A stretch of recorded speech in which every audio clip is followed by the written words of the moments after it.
Assalamualaikum warahmatullahi wabarakatuh. Bagaimana kabarnya anak-anak hari ini? Alhamdulillahirrahmanirrahim. Kita masih diberikan kesempatan untuk bisa berkumpul dan belajar bersama dalam pelajaran kali ini. Untuk ketua kelas, silakan dipimpin untuk berdoa. Selanjutnya, apakah dari kelas ini ada yang izin ataupun sakit sehingga tidak dapat mengikuti pelajaran? Kalau tidak ada, berarti sudah semangat sekali ya untuk mengikuti pelajaran pada hari ini.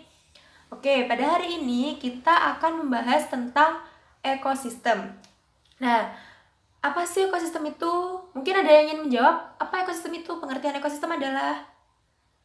Ya, benar. Ekosistem adalah hubungan timbal balik antara makhluk hidup dengan lingkungannya.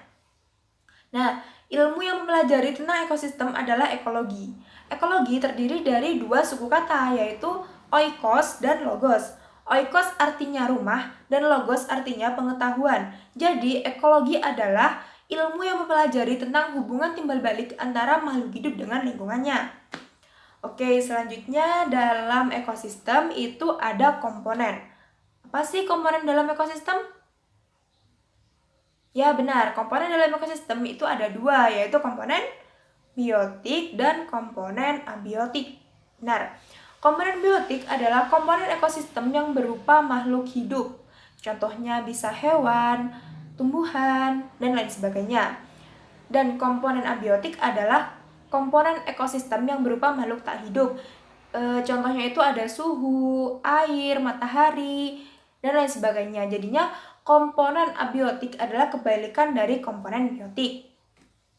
Pada komponen biotik itu ada beberapa organisme. Nah, ada produsen, ada konsumen, dan juga ada dekomposer. Produsen adalah organisme yang dapat menghasilkan zat-zat dari zat yang tak hidup menjadi zat yang hidup, yang bisa digunakan melalui proses fotosintesis. Di sini contohnya dari produsen itu ada dalam tumbuhan. Nah, tumbuh-tumbuhan itu termasuk produsen, seperti itu. Yang kedua ada konsumen. Nah, konsumen adalah organisme yang menikmati hasil dari si produsen tadi. Konsumen itu ada beberapa tingkatan. Ada konsumen tingkat 1, konsumen tingkat 2, dan bahkan ada konsumen tingkat puncak. Selanjutnya ada pengurai atau dekomposer. Apa sih gunanya pengurai di sini? Gunanya pengurai di sini adalah untuk menguraikan zat-zat sisa dari tumbuhan, dari hewan, dari konsumen yang telah mati. Nah, jadi di sini itu nanti bisa dikembalikan lagi ke tanah dan bisa menyuburkan tumbuhan melalui hasil penguraian tadi, seperti itu.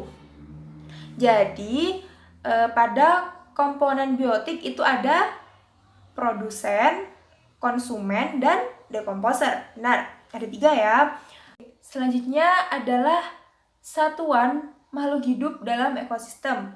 Jadi, pada faktor biotik itu ada beberapa tingkatan. Ada individu, ada populasi, dan juga ada komunitas.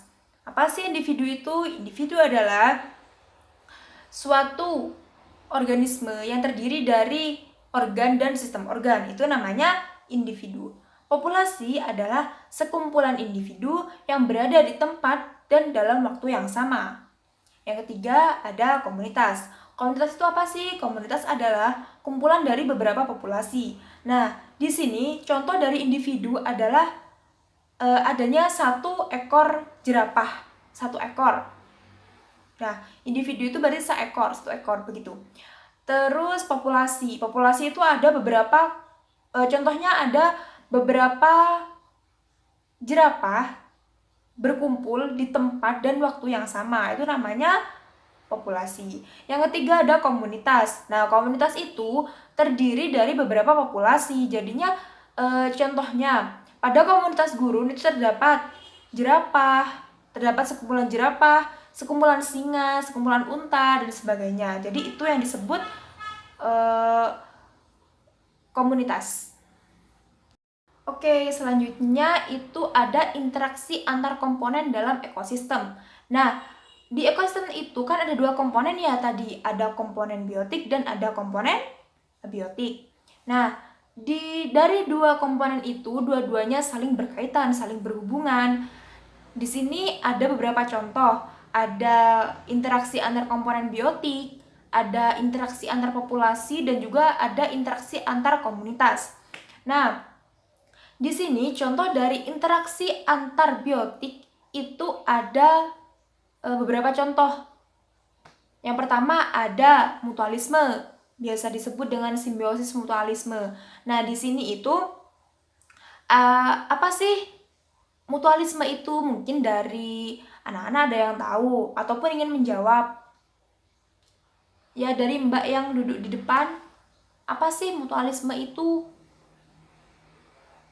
Ya, benar sekali. Mutualisme adalah hubungan antara dua organisme yang saling menguntungkan, sama-sama merasa diuntungkan.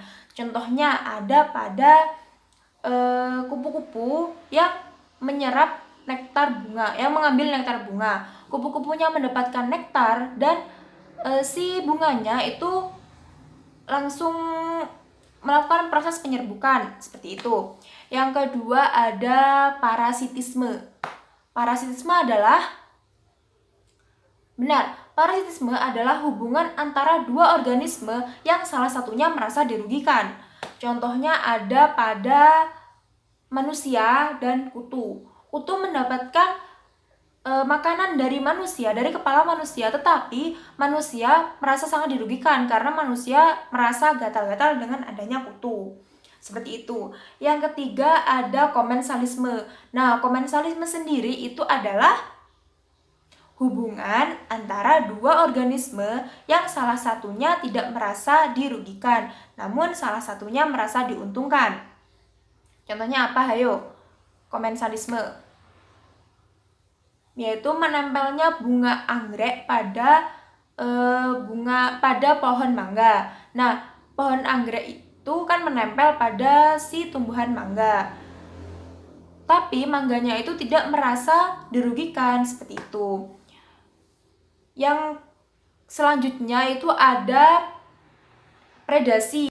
Predasi adalah hubungan antara pemangsa dan yang dimangsa. Contohnya ada dalam suatu tempat itu ada singa dan tupai. Nah, si singa itu akan memangsa tupai. Jadi singanya itu sebagai pemangsa dan tupainya sebagai yang dimangsa, seperti itu.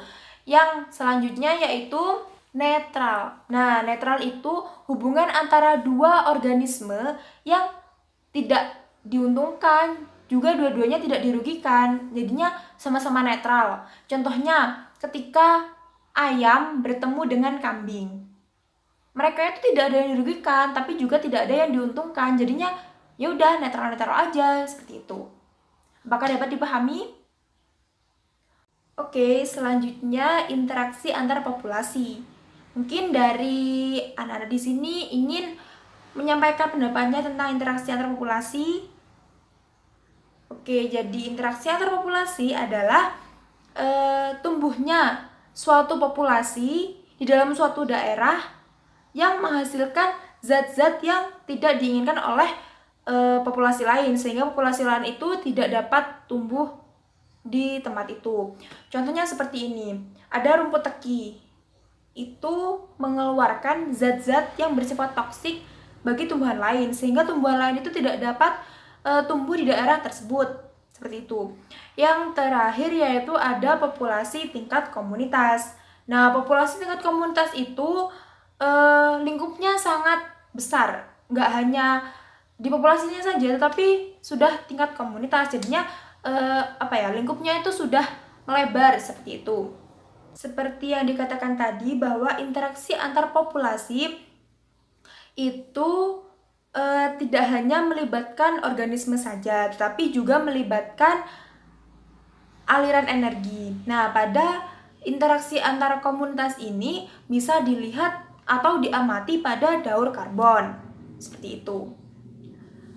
Mungkin dari penjelasan saya ada yang kurang paham atau ada yang ingin ditanyakan? Silahkan. Jika belum paham, silahkan untuk bertanya. Oke, kalau sudah tidak ada yang ditanyakan, berarti sudah paham semua ya. Untuk minggu depan, silahkan dipelajari bab selanjutnya agar sesi diskusi kita di dalam kelas itu lebih lancar lagi. Oke? Dan juga setelah akhir dari materi ini, diadakan evaluasi, ada post test. Tapi soalnya nggak begitu sulit, tapi sudah mencakup semuanya. Insya Allah sudah mencakup semuanya. Oke, sebelum kita mengakhiri pelajaran pada hari ini, Ibu ingin bertanya, apa sih manfaatnya kita belajar ekosistem?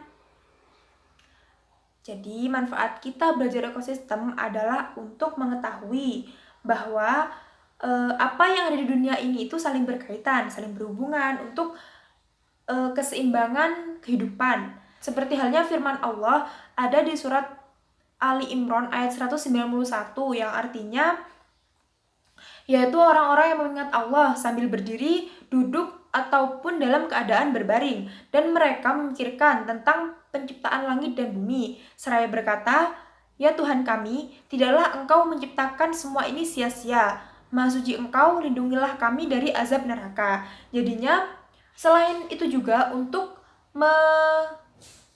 memahamkan kita bahwa apa yang diciptakan Allah itu sangat bermanfaat dalam kehidupan kita sehari-hari. Oke, sekian dari saya. Kurang lebihnya mohon maaf. Wassalamualaikum warahmatullahi wabarakatuh.